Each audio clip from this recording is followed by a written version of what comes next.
हरि ओम।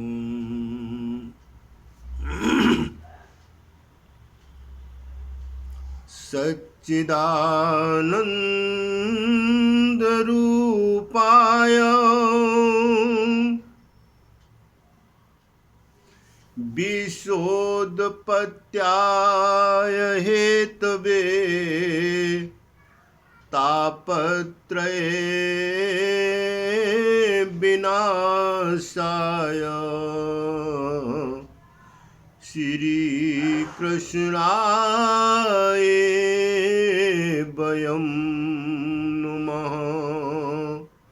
श्री कृष्णाय वयं नमः।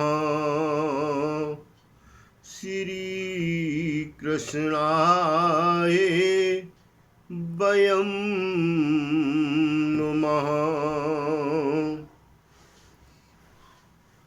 घोर कलयुग आने के उपरांत किसी का कोई धर्म बचेगा नहीं। ब्राह्मणों में ब्राह्मण की कोई पहचान नहीं रह जाएगी। उनके ब्राह्मणों के उनके गुण स्वभाव से उनकी कोई पहचान नहीं होगी।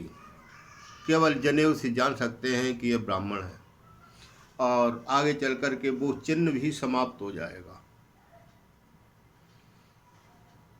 अदालतों में अन्यायी व्यक्ति अन्याय भी करेगा और अदालतों में पैसे से न्याय खरीद लिया जाएगा। धन खर्च करके अपने पक्ष में फैसला भी करवा लेगा। न्याय पर चलने वाला व्यक्ति सजा भुगतेगा। समाज में इधर उधर उल्टा सीधा मिलाकर के दूसरों का अहित करके दूसरों का झगड़ा करवा के और स्वयं उसमें आनंदित होते हैं, ऐसे व्यक्ति समाज में बहुत ही विद्वान, बहुत ही प्रकांड विद्वान पंडित माने जाएंगे। यदि कोई भला व्यक्ति गरीब है तो उसका पक्ष लेने वाला कोई नहीं होगा, वह कष्ट भोगेगा। विवाह के लिए आप आपसी स्वीकृति ही पर्याप्त होगी। विवाह के लिए आपसी स्वीकृति ही पर्याप्त होगी। शास्त्रीय विधान का उसमें कोई महत्व नहीं होगा, कोई काम नहीं। माता पिता की स्वीकृति का कोई काम नहीं, किसी से नहीं पूछने की कोई आवश्यकता।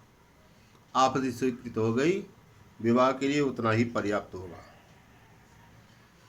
केवल कलयुग में बालों को संभाल लिया, बालों को संभाल लिया और कपड़े पहन लिए, बस यही उनका स्नान माना जाएगा।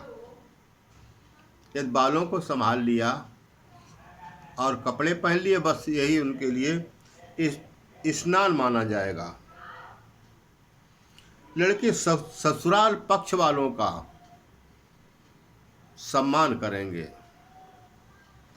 माँ बाप की उपेक्षा करेंगे।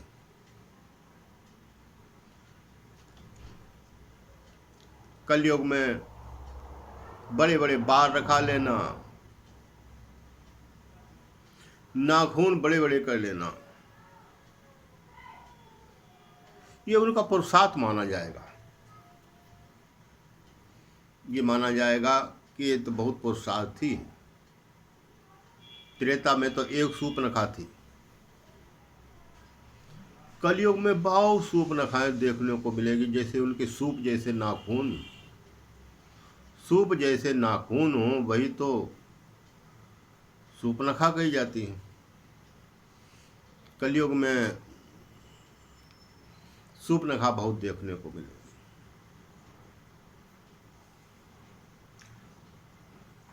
और ये उनके लिए पुरुषार्थ माना जाएगा, उनकी शोभा मानी जाएगी, उनका सौंदर्य इसी में दिखाई पड़ेगा। जो जितनी दूसरे की हंसी कर लेगा, दूसरी की मजाक बना लेगा, वो उतना ही बड़ा सच्चा विद्वान माना जाएगा। यदि कोई धर्म भी करेगा, कोई व्यक्ति यदि कलयुग में धर्म भी करेगा तो अपने नाम के लिए करेगा, पुण्य के लिए नहीं, परमार्थ के लिए नहीं। कलयुग में धर्म भी करेगा तो इसलिए करेगा कि लोग चार लोग ये कहें कि इसने भागवत कथा यज्ञ पूर्ण दान करेगा, तो इसलिए लोग हमारी तारीफ करें, हमारी प्रशंसा करें। अपनी प्रशंसा सुनने के लिए लोग धर्म करेंगे, अपने यशगान के लिए कि हमारी यश गाथा गाई जाए कि हमने इतना दान किया है, पूर्ण किया जाएगा। अपना यश सुनने के लिए बहुत आदी होंगे लोग, अपनी प्रशंसा सुनने के लोग बहुत ज़्यादा आदी हो जाएंगे। सारी पृथ्वी पर दुष्टों का बोलबाला हो जाएगा, अन्यायियों का, दुष्टों का बोलबाला सारी धरती पर होगा।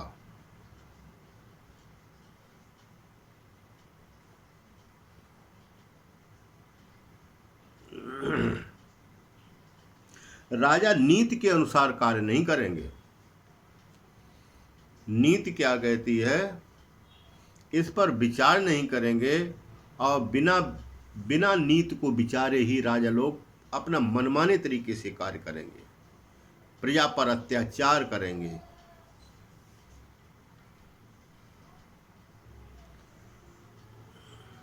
ब्राह्मण, क्षत्रिय और शूद्र, इनमें से जो भी ताकत में ज़्यादा पड़ेगा, जिसके अंदर शक्ति अधिक होगी, वही व्यक्ति राजा बन जाएगा। ब्राह्मण, क्षत्रिय, शूद्रों में से जो ताकत जिसके पास में अधिक होगी, वही राजगद्दी पर बैठेगा, वही राज्य करेगा।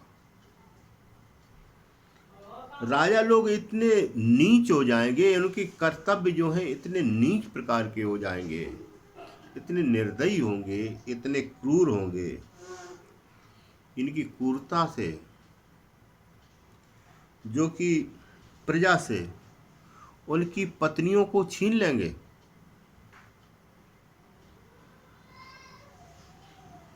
प्रजा से उनकी लड़कियों को छीन लेंगे, प्रजा से उनका धन वैभव जो भी उनके पास में होगा, वो राजा लोग उनका प्रजा की पूंजी धन छीन लेंगे। इन अत्याचारों से डर कर के प्रजा जो है पहाड़ों पर भाग जाएगी, जंगलों में चली जाएगी, वहाँ पर जा कर के साग, कंद, फल, गुठली खा कर के अपना पेट भरेगी। अन्याय होने के कारण धरती पर पानी नहीं बरसेगा, बहुत समय, लंबे समय तक सूखा पड़ेगी, जिससे धरती जो है अन्न देना बंद कर देगी। लोग भूख प्यास से मरेंगे, बीमारियां भी इतनी हो जाएंगी, औषधियां जो होंगी उनके अंदर गुण नहीं रहेगा, औषधियां गुण से हीन हो जाएंगी और बीमारियां बहुत अधिक बढ़ जाएंगी, जिससे प्रजा उन बीमारियों के चपेट में आकर के प्रजा मरेगी।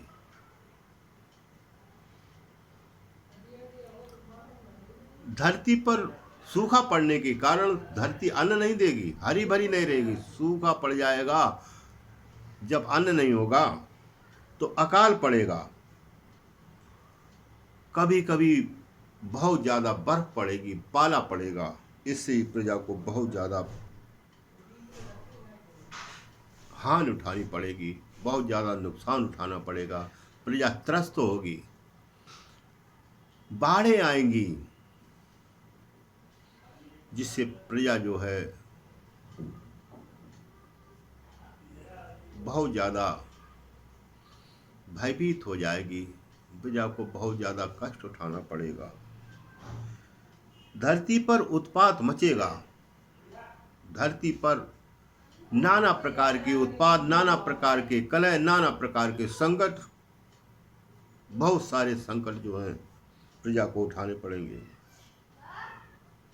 ये प्रजा को बहुत ज़्यादा पीड़ा होगी, आपस में प्रजा लड़ेगी, झगड़ा करेगी, बात बात पर क्रोध बहुत ज़्यादा होगा, आय तो बहुत कम होगी, मनुष्य की आय बहुत कम होगी, लेकिन क्रोध बहुत ज़्यादा होगा प्रजा में।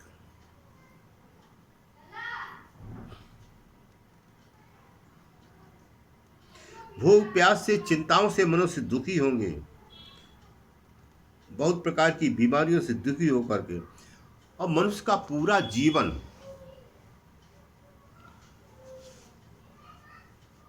श्रीमद् भागवत के अनुसार 20-30 वर्ष का संपूर्ण जीवन, उसी में पैदा होना, जवानी, बुढ़ापा, पढ़ाई लिखाई और सब कुछ होकर के संपूर्ण जीवन जो है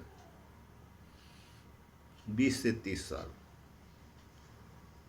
अभी जो है कलयुग में मनुष्य का जीवन 120 वर्ष मान करके चलते हैं, और उस तब मनुष्य जो है 30, 40, 50, 60 में इतना ही जीवन मिल पाता है मनुष्य को। उस समय पर संपूर्ण जीवन 20-30 वर्ष का होगा, तो उसमें प्रजा कितने समय तक जीवित रहेगी, पूरा जीवन। और श्री रामचरितमानस के अनुसार मनुष्य का संपूर्ण जीवन 15 वर्ष का बताते हैं। लघु